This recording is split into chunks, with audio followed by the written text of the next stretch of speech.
என்னுடைய வாய்ஸ் உங்களுக்கு கேட்குது, அது நல்லா புரியுது. இப்போ என்னுடைய வாய்ஸ் கேட்கும்போது இருட்டா இருக்கு.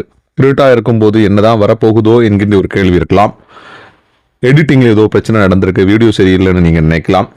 இப்ப நான் என்ன சொல்றேன்னா, இருட்டுல நாம எதையாவது ஒன்று தேடணும்.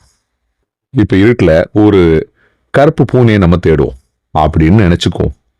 இப்ப தேடும்போது கருப்பு பூனை கிடைக்குமா? இந்த இருட்டுல உங்களுக்கு என்ன பார்க்காம இருக்கும்போது வாய்ஸ் மட்டும் கேட்கும்போது ஏதோ ஒரு குறை இருக்குல்ல, அதே மாதிரிதான் சில பல ரிலேஷன்ஷிப்ல நாம எதிர்பார்த்துக்கிட்டே இருப்போம். என்னைக்காவது ஒரு நாள் இவங்க திருந்த மாட்டாங்களா, என்னைக்காவது ஒரு நாள் நாம நினைச்ச மாதிரி மாற மாட்டாங்களா, என்னைக்காவது ஒரு நாள் இவங்களுடைய சிரிப்பு மாறாதா, என்னைக்காவது ஒரு நாள் இந்த ஹேபிட்ஸ் மாறாதா, என்னைக்காவது ஒரு நாள் நல்லதா பேச மாட்டாரா, என்னைக்காவது ஒரு நாள் மோட்டிவேட்டர் ஆக மாட்டாரா, என்னைக்காவது ஒரு நாள் புரிஞ்சு நடந்துக்க மாட்டாங்களான்னு என்னைக்காவது ஒரு நாள் என்கின்ற ஒரு நம்பிக்கையோட பல வருடங்கள் இருந்தும் மாறவில்லை என்றால் இருட்டுல கருப்பு பூனையை தேடுறது மாதிரி.